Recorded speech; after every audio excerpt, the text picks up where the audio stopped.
Well, I'm very excited to have you here. Excited to be Thank here. you so much for doing this. This is Ed Williams. He is a strength coach and educator, trained athlete, and a consultant to coaches, and you've been doing this for 22 years. Yeah, I'm actually closer to 24 years now. Wow. But My apologies. 24. Yeah, I keep trying to tell myself I'm not getting that old, but yeah, about 24 years now. I was looking at it today. That's how I know. So a quarter of a About century 24. almost. Yeah, a long time That's doing amazing. this. Still just as passionate, so I'll take it. You picked the right career. Yeah, just as passionate, so I enjoy it, and I'm excited to be here as well. Oh, thank you so much. And so how did you get your start as a strength coach? That's a really good question. So part of it is I was in college, and I was a junior in college, and I played college sports, and I got to a place academically where they didn't actually have any more classes for me, and so they said, "Hey, we can have you run this adult fitness program," because I'd done stress tests, I'd done some strength training, and so my advisor was like, "In for credits, we can have you run this adult fitness program," which was people straight out of open heart surgery doing their strength training. So here I am, a junior in college, training these adults with strength training straight out of open heart surgery. And so that's where it starts. That's why not much scares me when it comes to those things, because that was my start. And so I was like, if I didn't kill these people, I got a couple of really good things going on. So that's where it took that start. I was studying physical therapy in college anyway. And so once I started training those people, it kind of lit that bug. I was always in a weight room anyway. So it just got me started with actually working with people. And so before I even graduated college, I was already working with people. Wow, that's amazing. Yeah, it was fun. And what was it about strength training that really caught your attention and passion to build a whole career out of it? Well, a lot of it was, I started strength training when I was much younger. And the bug for me was when I blew out my first knee, it was the only thing that I was allowed to do. And it's the only thing that actually got me out of that depression. So I realized really quickly, it was one of the most powerful tools I'd been around. Like, it gave me something to look forward to while, I was losing scholarships or not hearing the phone ring for recruiting. And this is my junior year in high school, which is your big recruiting year. Yeah. And all of a sudden I'm spending that summer rehabbing a knee, rehabbing an ACL. And so it was a lot of depression that came with that, but I gravitated towards doing some strength training. Somebody gave me access to start lifting, and I started taking it seriously. And I could see the fruit I could see the development, but it also got me out of that pattern and gave me something to look forward to each day when I was doing that. So for me, it showed me how powerful of a tool strength training is. And that's the thing that most people don't understand about me is I'm so passionate about strength training because I think it's one of the most powerful tools to empower people, enlighten people, and get them to understand what they're capable of, especially women. So it's really the tool for me that's so exciting. Wow, that is incredible. And so incredible that you found it at that moment in your life. I needed it. Yeah, I needed it. It was a moment where I didn't talk to much of anyone, but I needed something, and that tool did such a trick. And I've watched it for 20 plus years do the same thing for others. Yeah. And so how did Big Ed Strength Academy come about? Oh, so everybody calls me Big Ed, so it's been kind of a thing for a while. Yeah. But so Strength Academy, it kind of was an evolution. Like throughout my career, you can almost tell what people called me based on what part of my career it was, right? So I started part of my career in college and then in Manhattan. So I was in Manhattan for a long time, working in the gym and then running my own business and running a gym there. And so Big Ed Strength Academy, like strength has always been the foundation of what I've pushed. And then Academy was, I've been teaching coaches and trainers and some physical therapists, and I've been teaching courses really for 20 years now. So I started doing training education in 2004. And so 22 years now, I've been mentoring and teaching coaches and trainers, and it really took off in 2007 where I was doing more of that. So Academy was like, they used to call me Ed Strength Academy or Trainer Ed, where it was like teaching education. And so it just evolved to Big Ed Strength Academy overall from an education standpoint. That's amazing. So you consult with coaches and you consult with athletes and just general population, Yeah, right? so I consult with coaches, trainers, physical therapists, athletes, and then, general population, males and females. And so in these 24 years that you've been at this, What does real transformation look like to you? And what do you think are the ingredients of transformation that make it so robust and so impactful? So real transformation for me personally is, and I've always said, if somebody gets their physique goals, but it doesn't change who they were, it's not real transformation for me. Because transformation is about who you're becoming in the process of doing that. And those are the people that hold on to it and keep it.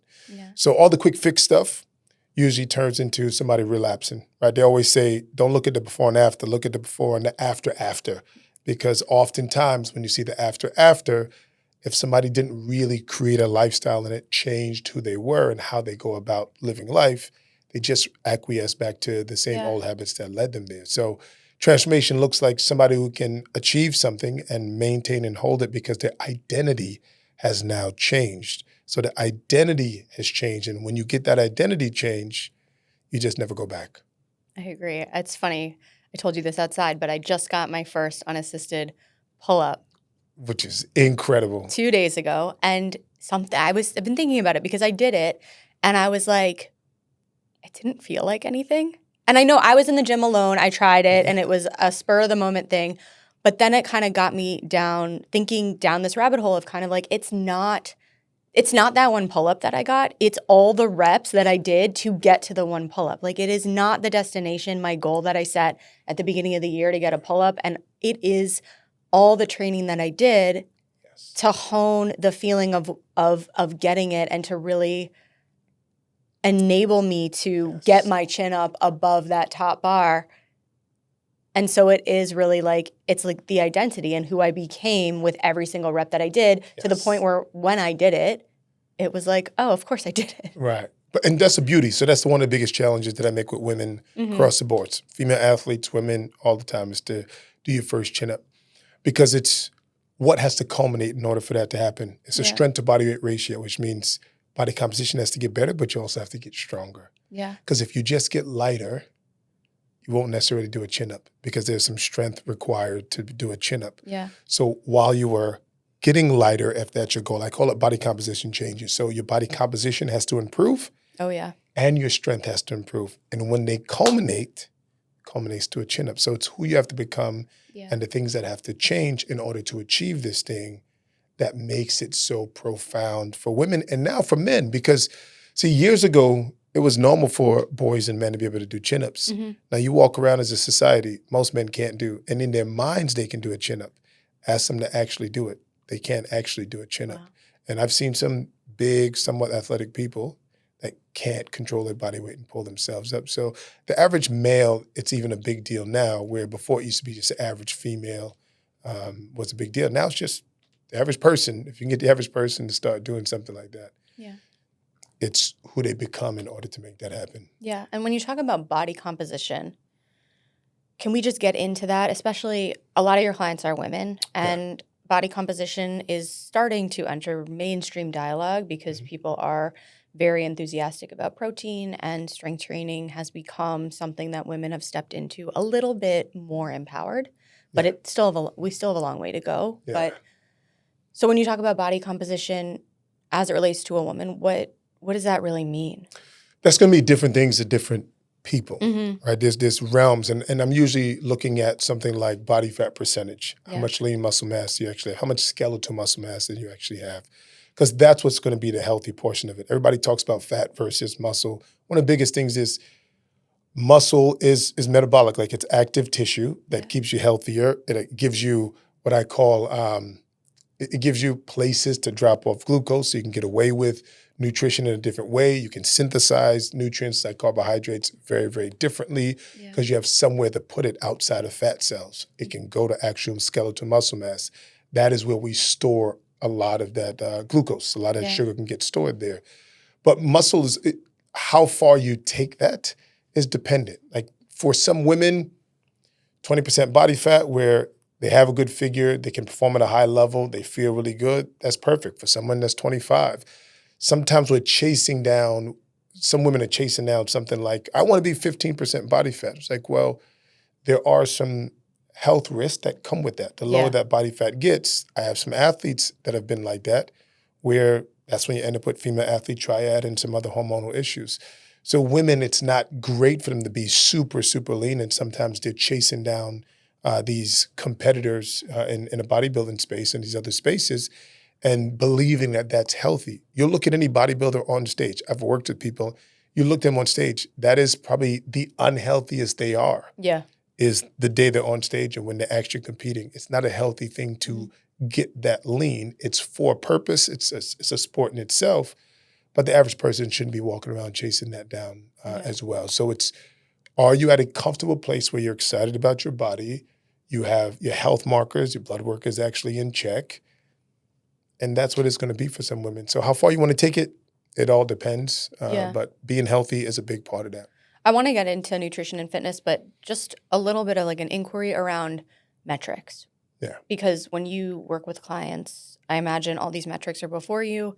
Maybe they're a little uncomfortable at the beginning with metrics because it is a little bit onerous and there can be shame around metrics with women especially.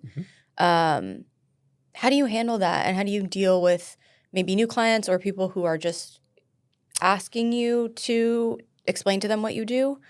And fear around body fat percentage, weigh-ins, blood work, what that reveals about them and who they might think they are. Yeah, so it's important to separate identity from these numbers. It's data. So the first thing we talk about is, hey, it's data.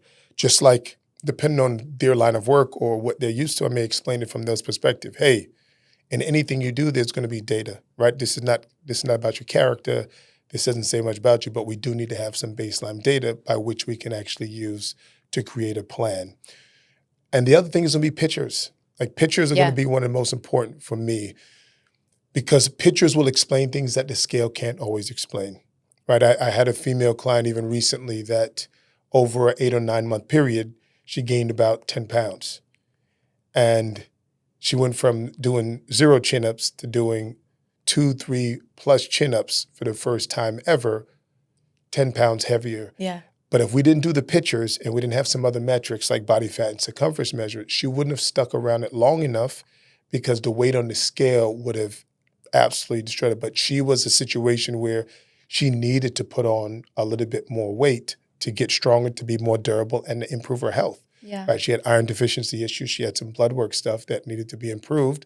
And part of taking care of her health was letting go of just the scale. And so it's really looking at some other metrics. And for a lot of people, they're scared to take the pictures.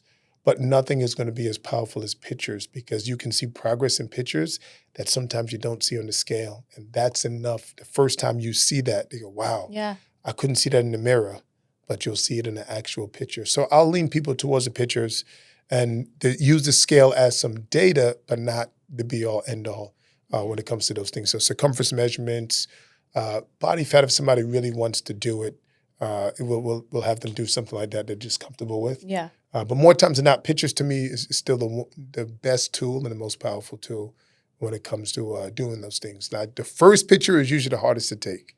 Yep. I've been there. I tell people all the time, I just took on a new woman and I was like, look, the first picture is the hardest to take, but I need you to take it. I need you to send it.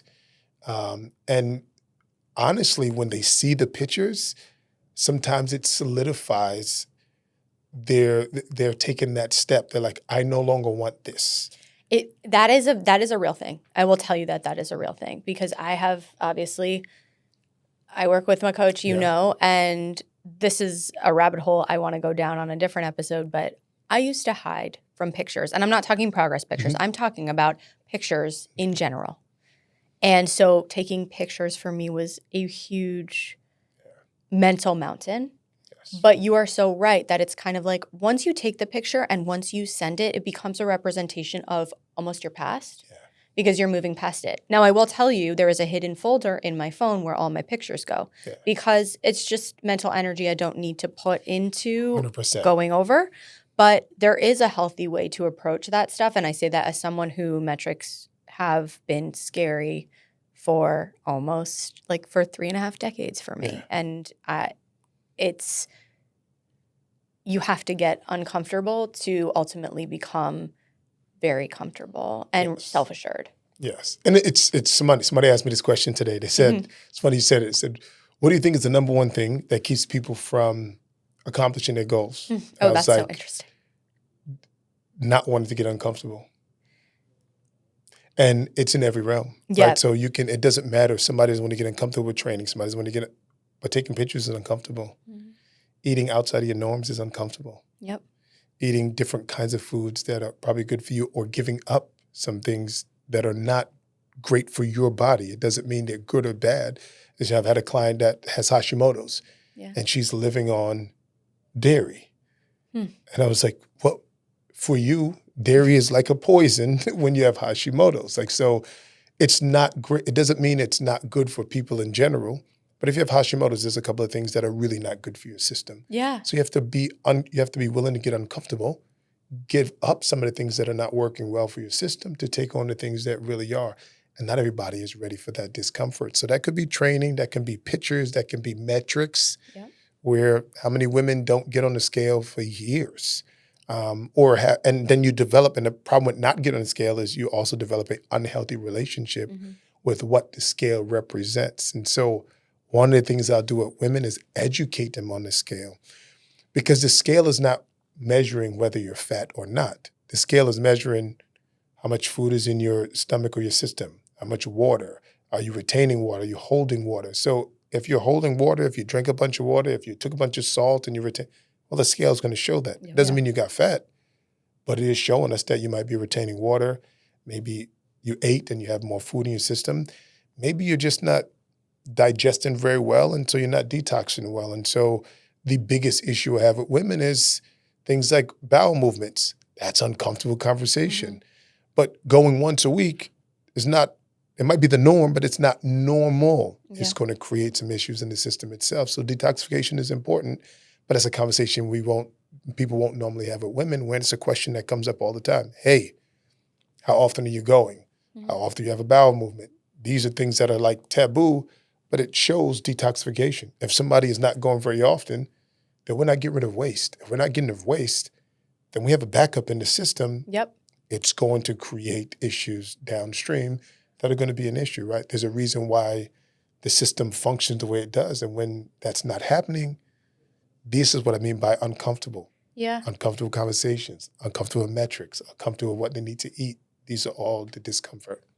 And so all of these discomforts, in your experience, when women come to you to hire you as a coach, what do you think is the thing that propels them to leap over the edge and hire you as a coach, even though they know it's going to be uncomfortable? Sick and tired of being where they are. Like, you got to be sick and tired of where you are in order to actually take a step and invest in yourself and do something. Like, you just got to be sick and tired of where you are. You're like, I don't want any more of this. And the pain of staying the same is far worse than the pain of changing. That's when people will change. And so sometimes there are people that will invest in themselves and still not change. And so the pain of it just wasn't enough, right? So it's those same situations where when the pain of staying the same is great enough, people will take that leap and they'll invest in themselves because they're just sick and tired of where they are right now. I completely agree. That's so profound. And the other thing is, sometimes women are looking for answers, and they'll find answers with me that they didn't get with somebody else that they might have been working with, or because there's information that I might have. I have a background that some other coaches may not have. And so they finally found some answers. So I was talking to one woman, and she had some medical issues that were taking place. It's like, you're the first person that could explain it to me as simply as you explained it to me, and then talk me through a path of what this needs to look like in order to change. And so that was enough for her to say, okay, those are the answers I was looking for. I trust that this person can help me achieve what I'm going after, and they understand where I am currently now. So that's what a lot of it is being able to express that to them and say, hey, here's how we're going to solve that problem, and then be comfortable in that. And I think working with a coach is so impactful is because every client is different, and you synthesize every big thing that we need to optimize to function So whether that's their health profile or their nutrition, their fitness, if they want to take that leap and go on peptides, you're talking about detoxification. You are Yes. understanding what is going on with them week to week. Yes. And so you can tailor make a program that suits exactly what they need. And that is Absolutely. probably the purest representation of like well-being if you think about it. Absolutely. And you just got to be, and that's what makes the market so hard. And Mm-hmm. so some people don't take the leap because it's confusing. Yeah. Like, what coach do you choose? Who actually knows what they're talking about? Who's giving you AI or a cookie cutter, or who's Yeah. actually knows what it is that's going on? And so I understand it as who knows who you should hire. I mean, I think it's scary sometimes because if someone says, hey, who do you recommend in this particular area? I have to really think through that, right? Because who actually has the knowledge base and the experience to help this particular person? So, everybody sounds good on social media. Everybody sounds great in marketing. Not everybody delivers when it's time to actually deliver that to a client. And do you think someone's own gut feeling has an impact in that situation where you're selecting a coach? It can. So likable, like, Yeah. are you going to get along with that person? Mhm. Yes, that's going to be part of it for sure. But do your homework. Like, Yeah. check in on who else have they gotten that result for somebody else, right? Because it's not just themselves. Too often we get caught up in, well, this coach looks good. They know how to train themselves. That doesn't mean you know how to work Yeah. with somebody else, right? And that doesn't mean you know how to get that particular result with this person. So women are not like training young males.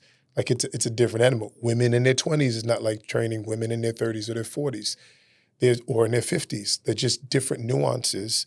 And life has come about differently, and there are different issues that they're dealing with. So just because I might be good with teenage girls doesn't mean I'm good with a woman at 45 dealing with very different things and whose schedule is very different. Like, you have other responsibilities versus if I was training my young athletes, like, my expectation is this is number one, period. Their priority. This is number one priority. But then later on, it's like my health is important, but it's also like maybe second or third on the list, depending on the rest of your life. You have other responsibilities as well. So I can't expect that it's number one in the list of priorities the same way it would be someone who doesn't have the same responsibilities. And so from a nutritional perspective, what are your foundational elements when you start working with a client? How do you educate someone about the foundations of nutrition that may not have that background? Yeah, so most people don't have that background, and I laugh because, and I know people don't have that background because I made a post recently, a couple months ago, and I was like, peanut butter is not a protein. And it was like an uproar. People were like, what do you mean peanut butter is not a protein? Like, peanut butter is not a protein, right? So marketing-wise, everybody thinks everything's a protein. Look, it has some protein in it. And I was like, okay, here's what we mean by that. We're looking for something that has enough amino acids, but also enough leucine load, which changes the entire conversation. So it's slowly explaining animal protein for people that eat animal protein versus something like collagen protein, for example. Collagen's great, but they don't do the same things. No. They don't have the same impacts. So everything you eat is a stimulus to the system. There's going to be a response to it. So it's like you're giving it a signal. Are you giving it the right signal? And so oftentimes we talk about first understanding the baseline one is going to be protein. It just covers so many bases. And it's the one area that most people are just not eating enough of, especially women. And especially when it comes to real protein sources. People are trying to rely too much on supplements. And I always say supplements are supposed to be supplemental. But when it's the majority of what you're doing, it's no longer a supplement. It is now kind of your main course. And so it's shifting people away from not eating protein and then getting better and better quality sources of protein and helping them understand why that's so important, right? So even from a satiation standpoint, it's like if you're trying to go into fat loss, you want to feel full longer. You don't want something that goes through you quickly because now you're snacky and it's going to lead to snacking behaviors. And you're going to be frustrated and say, why am I so snacky? Well, it's the root cause is over here. You're not eating enough actual meals that keep you full long enough.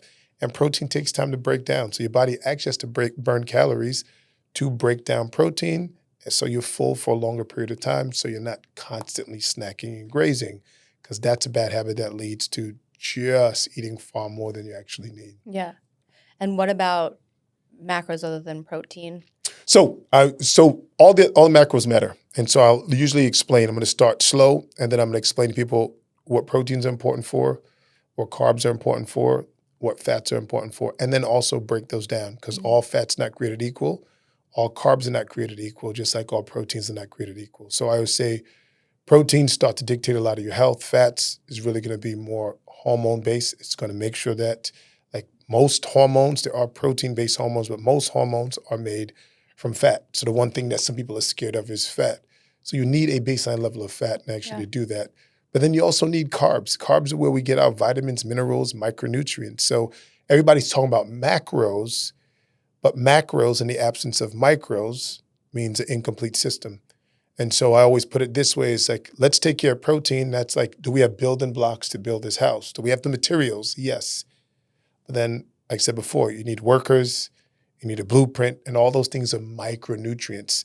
So having all the materials, great, but it's not great for building a house if you actually don't have these micronutrients, and you're going to get those in the form of carbohydrates. So vitamins, minerals, fiber, all those key aspects are going to be in the form of carbs. Yeah. And so they're important. You shouldn't be scared of them, but there are better choices at different times than some others. And so that's a learning process as well. But as baseline, if people start to understand that protein you're going to need, like it's the foundation of your immune system, it's the foundation of some of your hormones, it's the foundation of bones, skin, hair, nails, a lot of those things are going to be proteins. So that's going to be the foundational piece first. And then you start to stack and layer on the other ones. Yeah. And you mentioned fiber. Like, obviously, fiber is a huge component that it's is massive. a little bit underrated or maybe not talked about as much as it could be. It's massive. Most people, women should be taking in somewhere between 20 and 30 grams of fiber a day. Men should be taking in closer to 30 to 40 grams of fiber per day. And that's just not happening more times than not, because we're just not eating enough fruits and veggies. And some people are just trying to get it from whole grains or trying to supplement it out. But it's one of those things that will show you. Like, when you look at somebody's nutrition, more times than not, you'll see the thing that's missing is usually fiber intake, especially from fruits and veggies. Yeah. So you almost have to break down carbs into how much veggies does this person need, how many fruits do they need, and then fill in the gaps with some of the others, because that's just not what's happening. Years ago, everybody's eating a lot more fruits and veggies. Now, most people would tell you they don't like veggies, and part of the issue is like their taste buds have been messed up from all the hyper-palatable foods that they're making, so it'll make veggies taste bitter. And so it's an easy enough reset. Like, if you eliminate a lot of those things, you can reset a lot of those taste buds in somewhere between 7 and 14 days. Wow. And then you'll get back to fruits being really sweet. You'll get back to veggies not tasting bitter. But if you eat a bunch of hyper-palatable food, you're simply going to mess up your taste buds. And so you're not going to want to eat something like veggies. And what kinds of frustrations are you finding female clients coming to you with before they start working with you? And what kinds of essentially like fallacies that we all have about our nutrition are you debunking? Oh, there's so many. Protein is one of them. Like, not just protein, because people now say, yes, protein is important, but understanding what protein really is, what it means to eat whole food protein options, and why that's so important, and what the body really does in terms of how it synthesizes that is really, really a powerful one overall. And then women were equating protein with the bulky conversation. And I was like, protein itself is actually the hardest way to kind of get bulky. Like, you're just going to overeat overall and put on more weight, which is what bulky turns into. So there's a lot of misunderstanding surrounding nutrition. Or you have, I'll eat protein, but I don't want to eat any carbs. Or you have the people, I don't want to eat any fats. It's like, well, all of these things in the right ratio are very important. They're foundational. The body doesn't work, separate by itself. It works in synergy. So these things work in synergy. And that's why it's important to understand, like, gaining awareness. That's why no one wants to track, but no one actually has awareness on what they're actually eating. Yeah. So that's why something like tracking, people think it's punishment. It's like, no, it's awareness. It's a gift. The thing is, if you were talking to somebody about finances, they would tell you to track your finances. If you told them any other realm, they would say tracking, and people would say it's normal. When it comes to food, it's because it's so emotional, and it's a skill. It's not easy to do, because it's a skill. How many people actually weigh anything? So most people don't weigh anything. They're not really conscious of what they're eating. They just eat. And when you become conscious, it's a real eye-opener of awareness where, wow, I thought I ate this. And you hear that all the time. Part of frustration is people haven't tracked. They haven't tracked and really done it diligently, or they track Monday through Friday Mm-hmm. and they don't track Saturday, Sunday. And so when I have people track, it'll always be, I want to see 5 days, but 2 of those days have to be the weekends. Yep. Because habits change over the weekend. So a lot of frustration is surrounding all these myths in terms of marketing for women. Women shouldn't lift heavy. They should, which I don't know what that actually means because heavy is relative. Heavy to me and heavy to you are very relative. But women shouldn't lift heavy. Women don't want to get bulky. The protein myths, carbs are going to make you fat. That's one of the big ones now. Carbs are going to make you fat. I was like, well, carbs in themselves don't make you fat at all. And it's probably easier to get fat by overdoing fat intake at times than it is with carbs, just because of how the body processes it. Yeah, and from the perspective of someone who doesn't track, because I can tell you firsthand, carbs are going to make you fat. What that meant to me before I started tracking is thinking about a bag of chips. Yes. But now I know that a blueberry is a carb.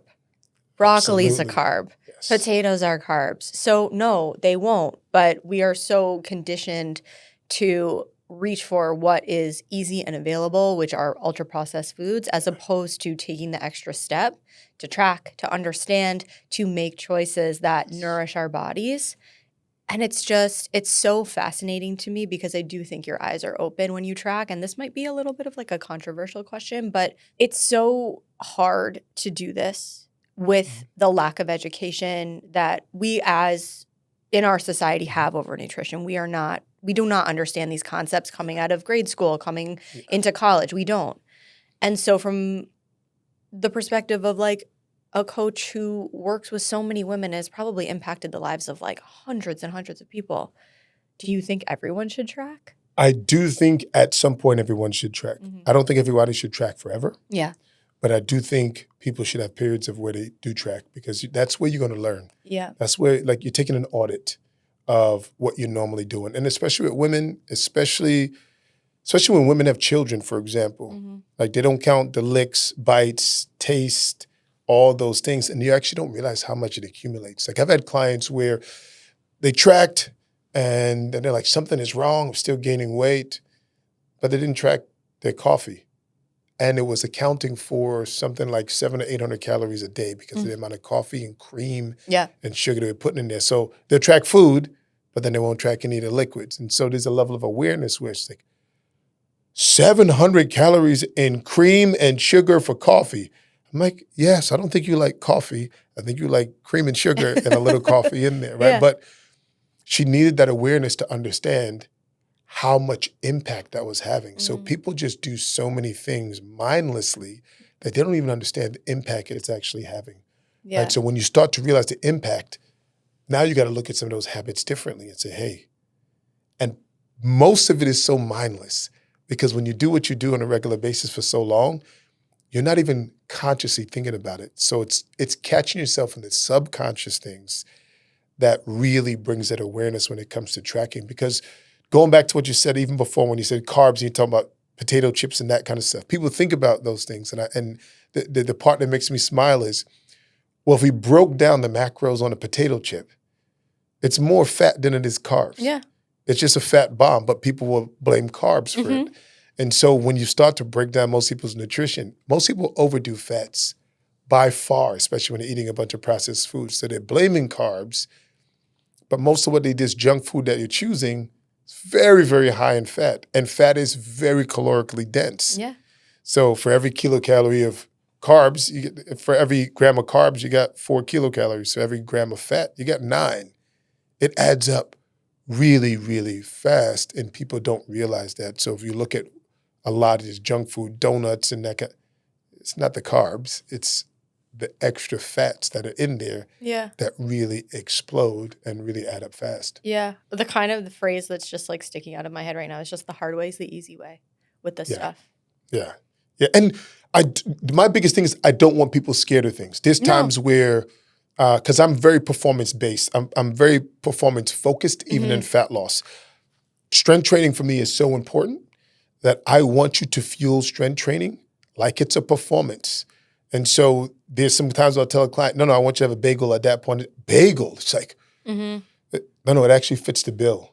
Because if you eat something else, it's going to be too much fiber, and now we can't actually release that while you're going to train. It's actually going to mess up what we're You trying need to the do. bagel. So you actually need the bagel, right? So I want to, there's levels to this, but that's one of the levels. It's like, no, this is how you fuel training, and then this is how you fuel the rest of the day. And they don't look the same because they're not supposed to look the same. You're fueling for very different things. Yeah. But more times people eat for fat loss and don't fuel training, and so they don't get much out of training either. And then so they have no energy, they're not pushing hard enough, and then they say, my body's not changing as well. You're not driving a strong enough stimulus for it to change, and you're also not fueling your training, and so that's going to be an issue. Or this is where coaching becomes really big is, are you matching nutrition to what you're asking somebody to do from a training perspective? And so when I say there's levels to it, for me, that's one of the key aspects. If I'm asking you to go, if you're going out to do a bunch of HIIT classes and I'm asking you to do a bunch of metabolic work from a strength training perspective, and I put you on a low carb diet, I am just going to burn you out and make everything far worse because I'm not fueling the kind of activity I'm asking you to do. Yeah. And so those are big mistakes where people say, well, carbs. Well, that's when carbs really matter. And so that's a lot of things where I'm teaching with coaches is get them to understand that as well. It's not just macros, it's macros, but then how are you fueling different parts of the day effectively and efficiently? And if you're just throwing a bunch of things on a piece of paper for programming, but you're not thinking about how you're helping this person fuel for that, you can actually make it far worse for that particular person. Wow. And so you mentioned training. Obviously, lifting is what we're talking about, lifting Yes, very lifting heavy at the weights. gym.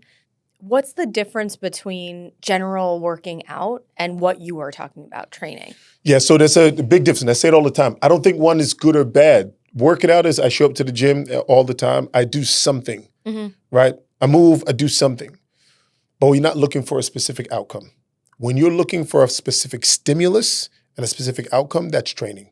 You need to have a plan. You need to go in with a plan. You need to have some progressive overload and some parameters there that show that you're progressing. And we're trying to drive a very specific stimulus. So in order to drive a specific stimulus and a specific outcome, that requires training. That requires a plan. That requires having some consistency and do that. If you go into the gym for general, I just want to feel good, there's nothing wrong with that. Show up, work hard, have some fun with it, but don't think it's going to have the specific outcomes that you might be looking for. So once you're looking for, I want a specific outcome, then we have to drive a specific stimulus that we can measure so that we can see how you're progressing and we understand where it is that you need to go in order to continue to progress. And so that's the scary part for a lot of people, but that's the biggest difference between working out. For me, working out versus training is I have a plan, I'm following that plan, we have some data on that so we know where to go from here. Yeah. And so for women, like why is progressive overload and lifting so important? Well, from a bone density perspective, from a strength perspective, muscle is how you actually get shape. Right? Women talk about body composition and shape all the time. You can lose weight and have no shape and be really upset. And you see that a lot. You see that either with peptides or people that have taken a lot of GLP-1s. It's like they end up with a shriveled, skinnier version of them. And that's what term skinny fat. You don't build a physique by just getting thinner. You just kind of get thinner. But if you actually want to build a physique and have some shape, that's going to be strength training. You need to have some skeletal muscle mass in order to do that. For one, from a health perspective, muscle is healthy. It's a healthy tissue, but it's also costly, so you have to feed it. So muscle is not easy to put on. It requires effort. It requires hard work. And the body is not going to lay down new levels of muscle unless it's challenged past the point it was before. You have to give it a reason to grow. So that's what progressive overload comes in is if you don't challenge the body, there's no adaptation that you're trying to drive. So if you don't drive a strong enough stimulus, the body has no reason to change. It's like, oh, I can do this. This is easy. It's if you look in the running world, it's the reason why you can run the same 5 miles every day, eat the same thing, and get fat over time, like just start to gain weight. Because you just get really efficient at running 5 miles. There's no new challenge to the system, Doesn't have to do anything. With strength training, it's the same way. If you are lifting low below what you are capable of, your body doesn't have a stimulus. There's no adaptation that needs to take place. So there's no change that needs to take place. And that's how women get caught in kind of that road of, well, I feel like I worked hard. And so let me give you some context. When I say going to failure, that means you can't do another 1, 2, 3 reps. And most people stop about average 8 to 10 reps short of failure. Wow. The average, especially the average female, probably stops about 8 to 10 reps short of failure. And so if you've never pushed to that line, it's really scary and it's really hard to do that. So in the beginning, it's learning to do that in simple ways. So we might use something like a leg extension. Can't get hurt. Try going to actual failure on a leg extension. It's far past what most people think. And so we'll test it and say, hey, I'll say, hey, Sam, put a weight on there that you think you can do for 10 reps, like 10 reps to failure. And more times than not, I've had people doing extra 20, 30 reps. Wow. That's how little people believe of what they're actually capable of. But on average, 20, 30 extra reps. I've had somebody do 50 extra reps.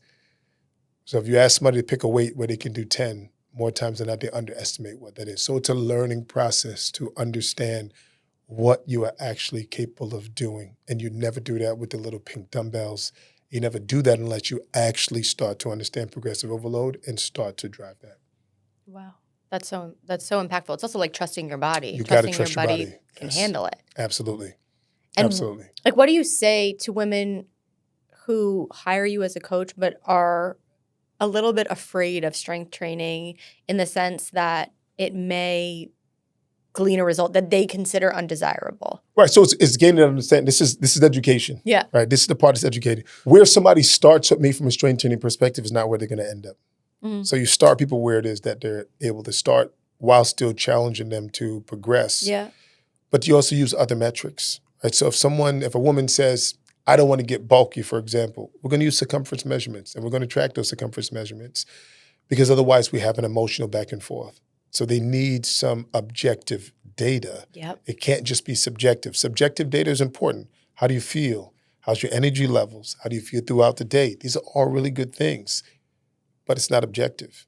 And let's be honest, people in general, when it becomes emotional, objective data goes out the window oftentimes. Yeah. So if you don't have any objective data, we can battle on how you feel about what you think you see versus what we're actually seeing. And that's part of your journey. If your lens is telling you, well, I'm going to get bulky, then you're looking for every sign that you might believe that is. And sometimes it's learning.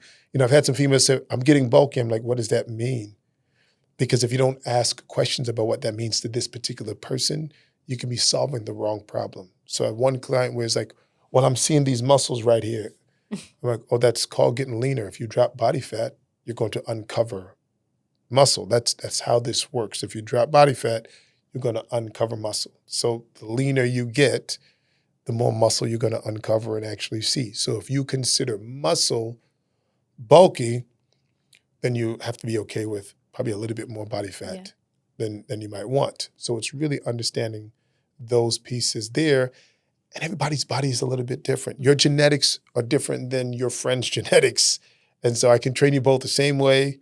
You both get lean, but genetics look different. So you're going to produce slightly different bodies when it comes to that. So a lot of it is really, it's education. And it just takes time. It's like as you go across that journey, it's communicating across that journey. It's understanding what those fears are. And it's making sure you have some objective data to help that person kind of across that bridge. Because once you cross the bridge, it's less of an issue. But if somebody really has that much fear, then you have to have some objective data. So on days when you're like, Sam calls and say, Coach Ed, I'm getting fat. I put 2 pounds on the scale. Say, okay, great. Let's look at some objective data. Let's deal with the emotion. Absolutely. Why do you think you're getting fat? What's going on here? Okay. And well, let's see. Let's use the objective data and say, hey, is this really what's going on? Is this really what's happening? It's just walking people through that process. And I just expect it as part of the journey. It's so interesting because it does seem like, and having gone through it, it does seem like so many changes to your life compared to, I guess, what you could consider the norm of people who care about their health. Mhm. They're not tracking. They're doing what they think is healthy. Maybe they're working out without a stated or intended goal. Mhm. And so, like, what do you think somebody's life needs to look like to welcome this in? You just have to be willing to make some changes Mhm. and know that it's going to come with some habit changes and maybe some lifestyle changes Yeah. there, right? It's prioritizing differently, right? It doesn't mean that people, oh, I don't have time. It's like, well, let's look at your schedule because that'll tell me what you prioritize. So you're Mhm. prioritizing something else instead of this.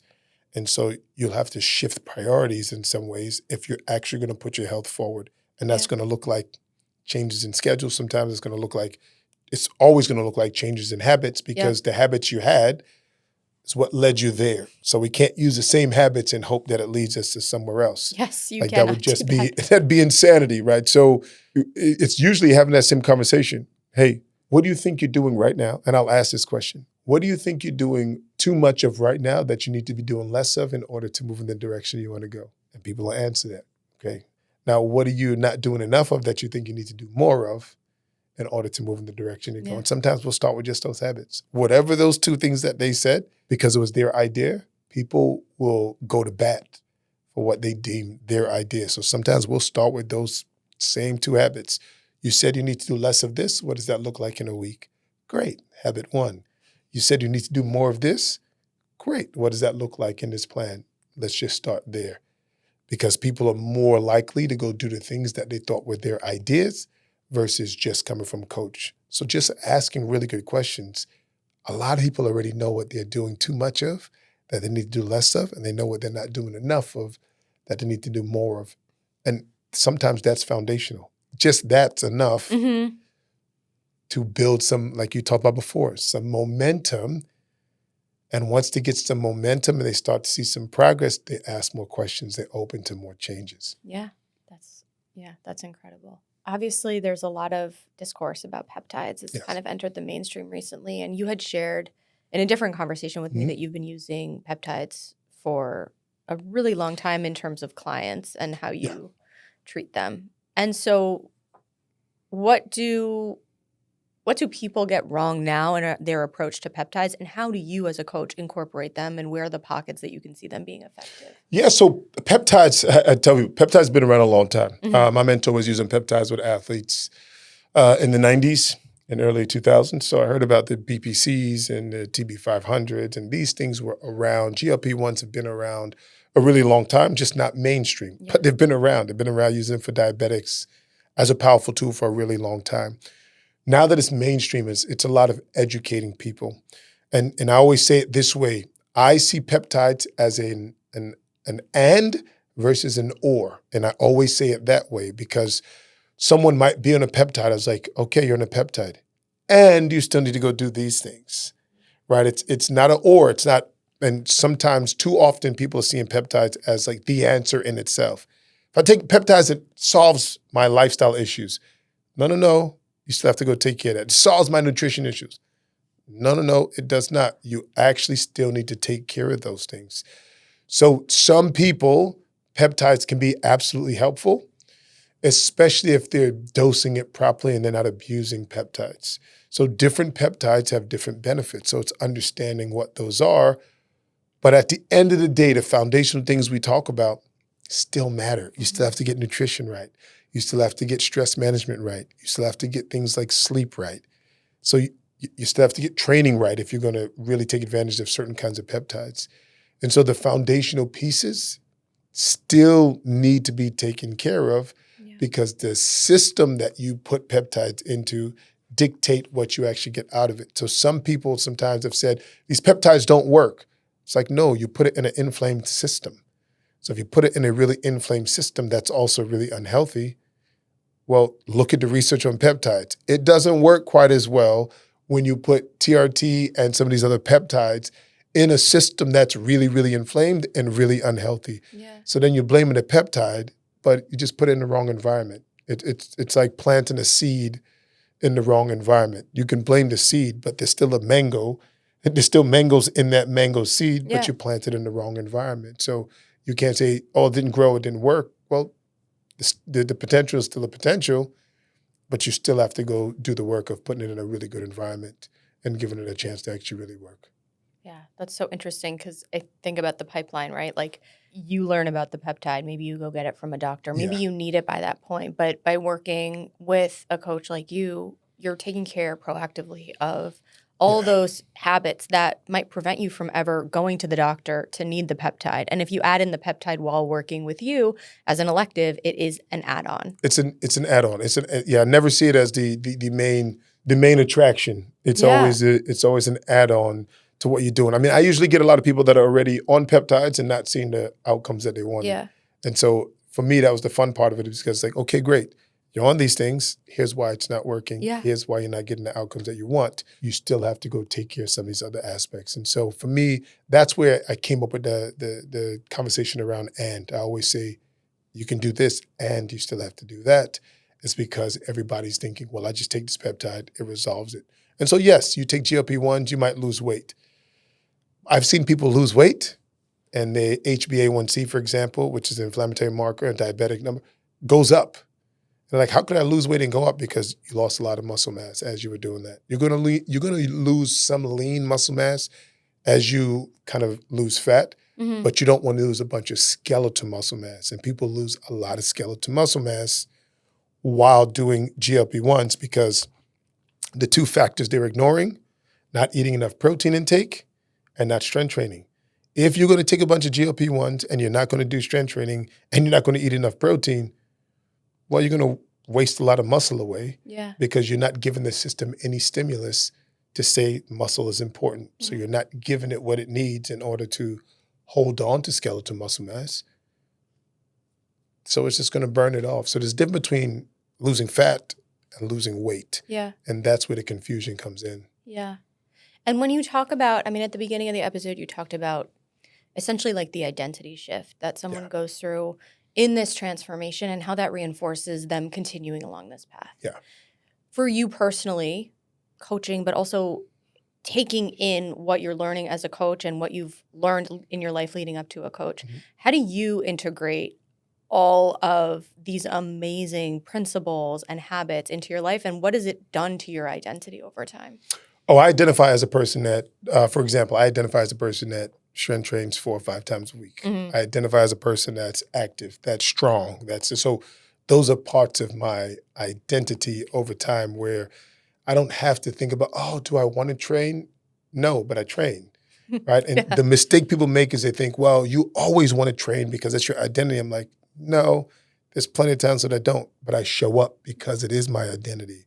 So I show up because of those things. So I've incorporated those things where it's just normal habits. There are consistencies in my life that my kids would tell you, that my wife would tell you, that it's just part of what I do. So once it's your identity, it's just part of what you do. It's like you brush your teeth and do this. It's just part of what I do. This is what I eat for breakfast. These are the principles based around how I go about eating.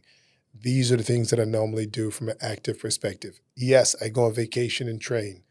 I will. Like my wife will actually pick out places based on what kind of gym is there because I'm going to go on vacation and train. But it's what I do. It's what makes me feel normal. So the training might not look exactly the same as if I'm home, but I'm not going to go on vacation, eat stuff that's out of the ordinary, drink stuff out of the ordinary, and also not take care of my body at the same time. So it's going to be taking a break because I'm not going to be doing the same exact thing or the same exact intensities, but I'm going to move. I'm going to train. I'm going to move. I'm going to find a way to do those things because that's what makes my body feel normal and healthy and well. Yeah. And so once it's part of your routine, it becomes a lot easier to do. And so that's why I tell people all the time, make it a part of your routine, do it consistently enough, and then you won't have to think about it. Yeah, for sure.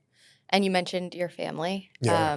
We're neighbors. Yes. And the first time you moved in, and the first time I ever kind of like noticed you were training your kids in your garage with a barbell, and that just struck me. I was like, that is so cool. So for listeners who are parents and who are invested in their health, want to learn more about progressive overload and understanding how to instill values that would encourage their kids to grow up and learn more about this or continue to make healthy choices, how do you instill these values in your kids with their being so young? So for me, that part's easier. Kids do what they watch you do, right? And so even when I owned the gym, my kids were young when I owned the gym. And so they did what everybody else did. And so I bought barbells that were appropriate for them.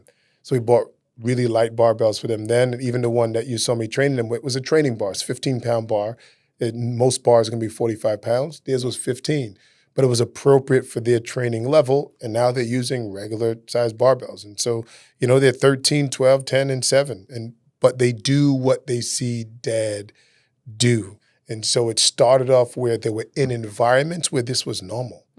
It was normal. They showed up to the gym with dad. It was normal that I was going to train. So they're going to mimic a lot of what I was doing. And so it's normal for them to take on some of those habits because they watch me do it so often. I have boys. Yeah. So the boys are watching what dad's doing and wanting to mimic some of those things. So it makes that part of it a little bit easier. Now they're becoming teenagers, and so it's just teaching them discipline is part of it, like disciplining yourself and also getting uncomfortable. Like right now, the struggle with some of them, with one of my teens now, he's gonna be a teen, is it's when it gets really uncomfortable physically, he wants to like give in. And for me, the training teaches you when you undergo that physical discomfort, it's not time to run. This is how you work past it. This is how you get past the fear of, I don't know if I can do anymore. This is how you have to be willing to get uncomfortable. And physical discomfort for most people is what they run from. Yep. So it's teaching them that early. And then so when life happens and things get uncomfortable, it's not the first time they felt that kind of discomfort. They have a place to go and say, okay, I felt this before. I'm going to be okay. I can handle this. Let's move on with it. So it's the identity of like, yes, I want the discipline, but I also want to understand that I want you to get physically uncomfortable because that's where true character and development starts to be built. And that's life in general, is when you are able to handle discomfort and come out of it and be better, you learn a lot about who you are. I could not agree with that more. Yeah. So one parting question, if there was like a mantra or kind of like a phrase by which you lived your life, what is it? Get strong. No, seriously, everybody knows me that, and it means so many other things, but it's get strong. And I tell you a quick story. So when I had my gym, and I called it 3E, and 3E was I had 3 boys at the time, but also in the gym, written on the walls was excellence, enlightenment, and excellence, empowerment, and enlightenment. And excellence was like go about doing what you do in a way of excellence. Enlightenment is empowerment was like who you're becoming when you realize that you're capable of more than you thought. And enlightenment is the other side of that. And so I still believe when I say get strong, those are the facets I'm talking about. Like when you start to realize, especially women, that you are physically capable of more than you thought, you stop looking at yourself like being fragile. And who you become on the other side of it is what true transformation for me is. So it's who they become on the other side. So that pull-up you're talking about is who you became on the other side of that. You never go back and see yourself as the same weak woman once you have physically challenged yourself. And so that's anyone. To me, it's get strong. But that's what true transformation starts to lie in, is like who you become on the other side of realizing you're capable of far more, and even more impactful for women, female athletes. I've watched it. I've coached it. I've seen it with my own eyes, and it never gets old because you never go back to who you were before when you realize what you were absolutely capable of. Yeah. Amen. That's all I'll say there. Where can people find you? Big Ed Strength Academy on Instagram is the easiest way to find me. You'll see me. You see my kids with all their long hair. And feel free, ask questions, talk to me. This is my personality all the time. I am passionate about seeing people transform, seeing people empowered, and seeing people get the answers that they need. If I don't have the answer, I have a big enough network to get the answers to people that they actually need. But I want more people training, getting stronger, figuring out that they are physically capable of more than they thought possible, and then the enlightenment that comes on the other side of it. That's everything. Thank you so much, Ed. I really, really appreciate this. Thanks for having me. Thank It was you. an absolute blast.